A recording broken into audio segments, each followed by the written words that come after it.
ಹೈದರಾಬಾದ್ ವಿರುದ್ಧ Rajasthan Royals IPL ಪಂದ್ಯಾವಳಿಯಲ್ಲಿ ಇಬ್ಬರು ಆಟಗಾರರು ವೈಯಕ್ತಿಕವಾಗಿ ಅಪರೂಪದ ದಾಖಲೆಗಳನ್ನು ನಿರ್ಮಿಸಿದ್ದಾರೆ.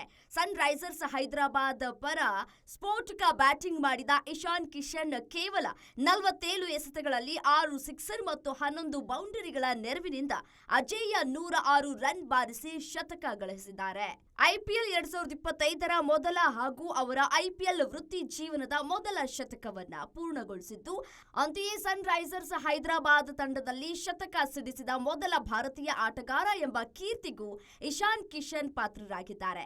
ಈ ಹಿಂದೆ ಸನ್ ರೈಸರ್ಸ್ ಹೈದರಾಬಾದ್ ತಂಡದಿಂದ ಶತಕಗಳು ಬಂದಿತ್ತಾದರೂ ಅವೆಲ್ಲವೂ ವಿದೇಶಿ ಆಟಗಾರರದ್ದಾಗಿತ್ತು. ಇನ್ನು ಈ ಪಂದ್ಯದಲ್ಲಿ ಬರೋಬ್ಬರಿ 76 ರನ್ ಕೊಟ್ಟ ರಾಜಸ್ಥಾನದ ಬೌಲರ್ ಜೋಫ್ರಾ ಆರ್ಚರ್ ಐಪಿಎಲ್ ಇತಿಹಾಸದಲ್ಲೇ ಒಂದು ಇನ್ನಿಂಗ್ಸ್ನಲ್ಲಿ ಗರಿಷ್ಠ ರನ್ ನೀಡಿದ ಮೊದಲ ಬೌಲರ್ ಎನಿಸಿಕೊಂಡಿದ್ದಾರೆ. ಇಂದಿನ ಪಂದ್ಯದಲ್ಲಿ 4 ಓವರ್ ಎಸೆದ ಜೋಫ್ರಾ ಆರ್ಚರ್ ಬರೋಬ್ಬರಿ 19.00 ಸರಾಸರಿಯಲ್ಲಿ 76 ರನ್ ನೀಡಿದ್ದಾರೆ. ಆ ಮೂಲಕ ಐಪಿಎಲ್ ಇತಿಹಾಸದ ದುಬಾರಿ ಬೌಲರ್ ಎನಿಸಿಕೊಂಡಿದ್ದಾರೆ.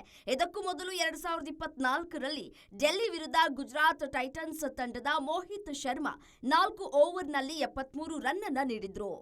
ನಿನ್ನೆ ನಡೆದ ಸನ್ ರೈಸರ್ಸ್ ಹೈದರಾಬಾದ್ ವಿರುದ್ಧ ರಾಜಸ್ಥಾನ್ ರಾಯಲ್ಸ್ ಐಪಿಎಲ್ ಪಂದ್ಯಾವಳಿಯಲ್ಲಿ ಇಬ್ಬರು ಆಟಗಾರರು ವೈಯಕ್ತಿಕವಾಗಿ ಅಪರೂಪದ ದಾಖಲೆಗಳನ್ನು ನಿರ್ಮಿಸಿದ್ದಾರೆ.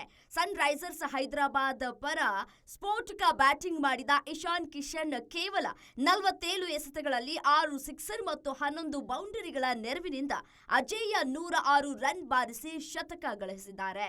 ಐಪಿಎಲ್ 2025ರ ಮೊದಲ ಹಾಗೂ ಅವರ ಐಪಿಎಲ್ ವೃತ್ತಿ ಜೀವನದ ಮೊದಲ ಶತಕವನ್ನ ಪೂರ್ಣಗೊಳಿಸಿದ್ದು, ಅಂತೆಯೇ ಸನ್ ರೈಸರ್ಸ್ ಹೈದರಾಬಾದ್ ತಂಡದಲ್ಲಿ ಶತಕ ಸಿಡಿಸಿದ ಮೊದಲ ಭಾರತೀಯ ಆಟಗಾರ ಎಂಬ ಕೀರ್ತಿಗೂ ಇಶಾನ್ ಕಿಶನ್ ಪಾತ್ರರಾಗಿದ್ದಾರೆ.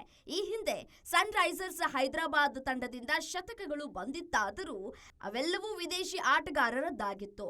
ಇನ್ನು ಈ ಪಂದ್ಯದಲ್ಲಿ ಬರೋಬ್ಬರಿ 76 ರನ್ ಕೊಟ್ಟ ರಾಜಸ್ಥಾನದ ಬೌಲರ್ ಜೋಫ್ರಾ ಆರ್ಚರ್ ಐಪಿಎಲ್ ಇತಿಹಾಸದಲ್ಲೇ ಒಂದು ಇನ್ನಿಂಗ್ಸ್ನಲ್ಲಿ ಗರಿಷ್ಠ ರನ್ ನೀಡಿದ ಮೊದಲ ಬೌಲರ್ ಎನಿಸಿಕೊಂಡಿದ್ದಾರೆ.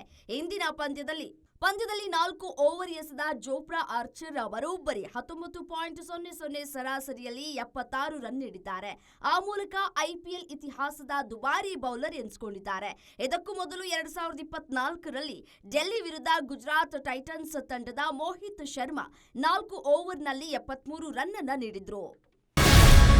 ಗ್ಯಾರಂಟಿ ನ್ಯೂಸ್, ಸುದ್ದಿ ಖಚಿತ, ನ್ಯಾಯ ನಿಶ್ಚಿತ.